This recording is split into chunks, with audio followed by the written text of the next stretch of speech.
നമസ്കാരം. കൊട്ടാരക്കര മീഡിയയിലേക്ക് സ്വാഗതം.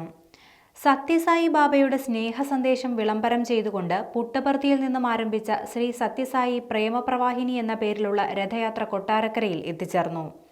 ഇന്നലെ വൈകുന്നേരത്തോടെയാണ് രഥയാത്ര കൊട്ടാരക്കര ഗണപതി ക്ഷേത്ര സന്നിധിയിൽ എത്തിയത്. ക്ഷേത്ര സന്നിധിയിൽ നൽകിയ സ്വീകരണത്തിന് പിന്നാലെ കൊട്ടാരക്കര ധന്യ ഓഡിറ്റോറിയത്തിൽ വെച്ച് പൊതുസമ്മേളനവും നടന്നു. പൊതുസമ്മേളനത്തിൽ സംഘടനയുടെ സംസ്ഥാന ജില്ലാ ഭാരവാഹികൾ പങ്കെടുത്തു.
എനിക്ക് അൻപേറുന്ന, എനിക്ക് സ്നേഹം കൊണ്ട് സഹിക്കാൻ കഴിയാത്ത അവസ്ഥയിലേക്ക് ഞാൻ അറിയാതെ എത്തിപ്പോകുന്ന ജ്ഞാനമാകുന്ന മണവാളന്.